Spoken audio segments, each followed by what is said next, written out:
Para perokok aktif biasanya para perokok aktif itu biasanya menderita penyakit paru obstruktif kronis. Jadi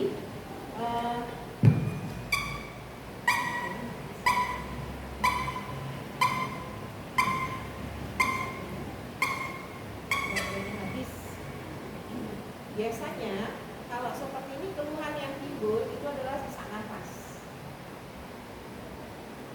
Karena udara di Arab Saudi itu lembab, kelembabannya lebih tinggi daripada di tanah air, maka bagi penderita paru obstruktif kronis itu selalu dianjurkan untuk rutin periksa. Sebab kelelahan itu bisa menyebabkan penyakitnya menjadi kambuh.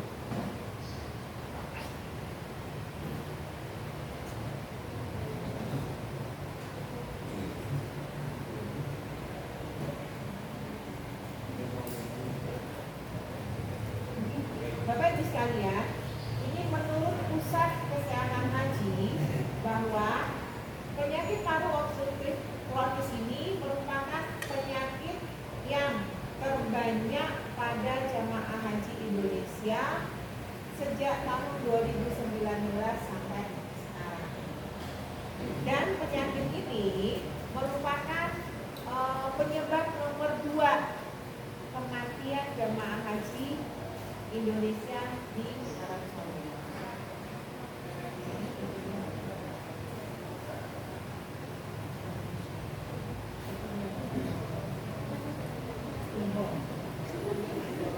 Jadi kenapa itu bisa terjadi Bapak Ibu sekalian? Aktivitas fisik yang berat, kemudian kelembaban udara yang lebih rendah ya, cuaca panas ekstrim, kemudian debu, dehidrasi, dan gangguan saluran pernapasan dapat menyebabkan eksaserbasi akut penyakit paru obstruktif kronis. Eksaserbasi akut itu artinya tadinya biasa-biasa saja, tidak ada keluhan, tidak ada masalah, gitu. Tiba-tiba langsung kumat dan itu langsung memberat. Itu yang dimaksud dengan eksaserbasi akut, ya.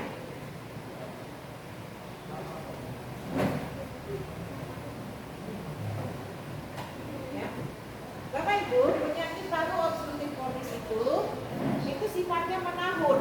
Nah, karena penyakit ini menghalangi aliran udara di paru-paru yang disebabkan oleh pembengkakan dari lendir atau dahak sehingga kesulitan bernapas.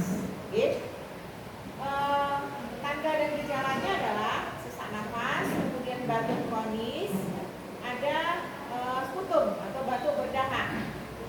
Pada penyakit yang kambuh mendadak dan kemudian menjadi berat, ya, yang terjadi adalah sesak nafas, kemudian menggigil, batuknya bertambah berat, ya, kemudian perubahan perilaku fisik, biasanya lesu, lemas, ya, dan itu merupakan efek samping atau tanda dari depresi karena penyakit paru obstruktif kronis, ya.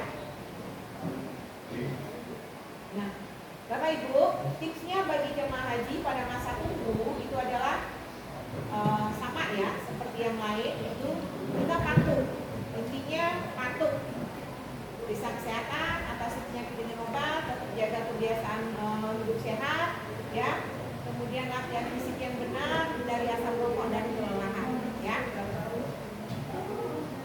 Semasa pelaksanaan ibadah haji, yang harus dilakukan adalah sama periksa kesehatan dan manfaatkan pos kesehatan. Jadi Bapak Ibu yang memang punya penyakit kronis itu kita menganjurkan untuk selalu rutin mengunjungi dokter di kloter.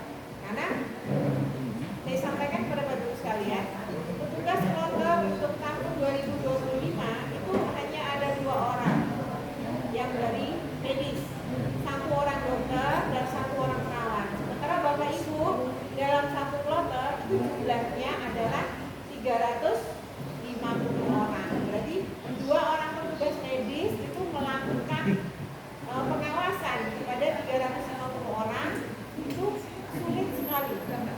Maka Bapak Ibu yang memang punya penyakit kronis itu hendaknya aktif ya mendatangi petugas kesehatan. Ya.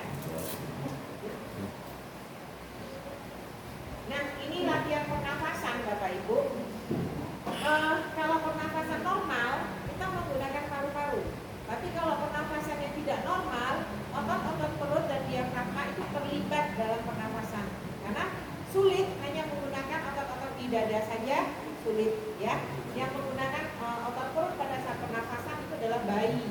Jadi kalau Bapak Ibu sudah usia segini menggunakan otot pernafasan pada saat bernafas, berarti kembali ke bayi lagi ya. Lanjut. Nah, kemarin saya juga bercerita nih kepada Bapak Ibu, pada saat pelaksanaan ibadah haji itu banyak sekali kita temui jamaah-jamaah yang mengalami stres. Macam-macam penyebabnya, ya. Ada yang stres itu karena jamaahnya nggak fokus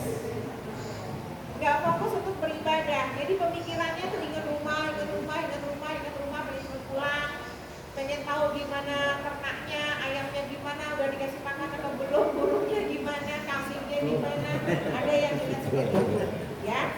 Kemudian ada juga karena perubahan yang tiba-tiba. Artinya ketika di rumah biasa tidur dengan pasangan, sangat ketergantungan dengan pasangan, sampai di sana kan nggak boleh sekamar ya Bapak Ibu, ya, benar nggak? Nggak tahu, kan belum pernah sana. Oh, tapi udah tanya kan Pak? Oh, udah tanya. Ya, yuk lanjut ya. Nah, kita lihat apa itu stres, ya. Stres adalah reaksi seseorang baik secara fisik maupun emosional apabila ada perubahan dari lingkungan yang mengharuskan orang menyesuaikan diri. Jadi tadi kalau di rumah di negara kita biasa dengan pasangan, tidur berdua, kemana-mana berdua, pokoknya ya dari tanpa dirimu. Kalau di sana kita sendiri tidurnya berpisah dengan pasangan kita.